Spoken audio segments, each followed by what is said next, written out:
بسم اللہ الرحمن الرحیم۔ السلام علیکم۔ امید کرتے ہیں آپ سب خیریت سے ہوں گے۔ سورہ فاطر قرآن مجید کی 35ویں سورت ہے۔ یہ سورت مکی ہے، یعنی مکہ مکرمہ میں نازل ہوئی ہے۔ سورہ فاطر میں 45 آیات اور کل 5 رکوع ہیں۔ سورہ فاطر میں کل الفاظ 871 ہیں، جبکہ کل حروف کی تعداد 3191 ہے۔ یہ سورت قرآن مجید کے 22ویں پارہ پر مشتمل ہے۔ سورہ فاطر قرآن کی کتابی ترتیب کے لحاظ سے 35ویں، جبکہ ترتیب نزول کے اعتبار سے اس کا نمبر 43واں ہے۔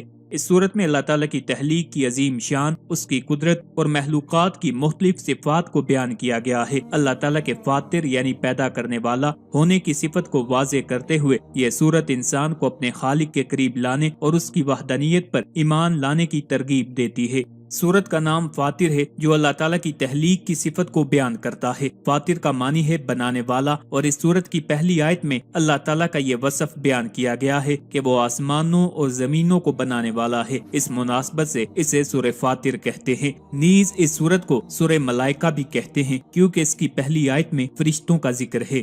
سورہ فاطر مکہ مکرمہ میں نازل ہوئی جب مسلمانوں کو شرک اور کفر کی مخالفت کا سامنا تھا۔ اس سورت میں توحید، اللہ کی قدرت اور آخرت پر ایمان کی اہمیت کو اجاگر کیا گیا ہے۔ یہ سورت اللہ تعالیٰ کی وحدانیت اور اس کی عظیم تخلیقی قدرت کو بیان کرنے کے لیے نازل ہوئی ہے۔ لوگوں کو یاد دلایا گیا کہ اللہ نے انہیں اور ساری کائنات کو پیدا کیا اور وہی ان کا رب ہے۔ اس سورت میں انہیں اللہ تعالیٰ کے ساتھ تعلق قائم کرنے اور اس کی نشانیوں پر غور و فکر کرنے کا حکم دیا گیا ہے۔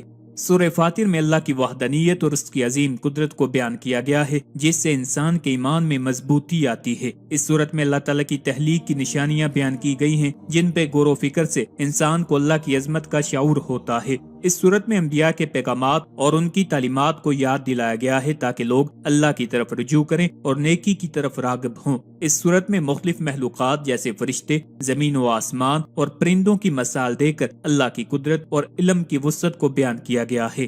اس صورت میں قیامت، جزا اور سزا اور آخرت کا تصور دیا گیا ہے، جس سے انسان کو اپنی آخرت کی تیاری کا احساس ہوتا ہے۔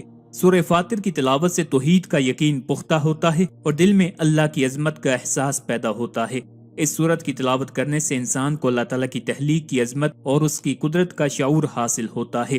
سورہ فاطر کی تلاوت انسان کو اپنے رب کی طرف رجوع کرنے، استغفار کرنے اور اس سے دعا مانگنے کا جذبہ پیدا کرتی ہے۔ سورہ فاطر کی تلاوت سے انسان کو زندگی کی مشکلات میں صبر و استقامت ملتی ہے اور اس کا دل اللہ پر بھروسہ کرنے کے قابل بنتا ہے۔ اس سورت کو روزانہ پڑھنے سے انسان کے دل میں سکون پیدا ہوتا ہے اور روحانی تعلق مضبوط ہوتا ہے۔ اس سورت کا مرکزی مضمون یہ ہے کہ اس میں اللہ تعالیٰ کو ایک ماننے کی دعوت دی گئی اور اللہ تعالیٰ کے واحد اور موجود ہونے، مردوں کو زندہ کرنے پر قادر ہونے پر دلائل دیے گئے ہیں۔ نیز اس میں یہ مضامین بیان کیے گئے ہیں۔ کفار مکہ کے جٹلانے پر حضور صلی اللہ علیہ وآلہ وسلم کو تسلی دی گئی ہے۔ شیطان کے فریب اور دھوکہ دہی سے بچنے کا حکم دیا اور یہ بتایا گیا کہ شیطان تمہارا دشمن ہے، تم بھی اسے دشمن سمجھو۔ اللہ تعالیٰ کی قدرت کے آثار بیان کیے گئے ہیں۔ یہ بتایا گیا کہ جو گناہوں سے بچا اور نیک اعمال کیے تو اس نے اپنے بھلے کے لیے ہی ایسا کیا ہے۔ حضور اقدس صلی اللہ علیہ وآلہ وسلم کی امت کے لوگوں کے مختلف مراتب اور درجات بیان کیے گئے ہیں۔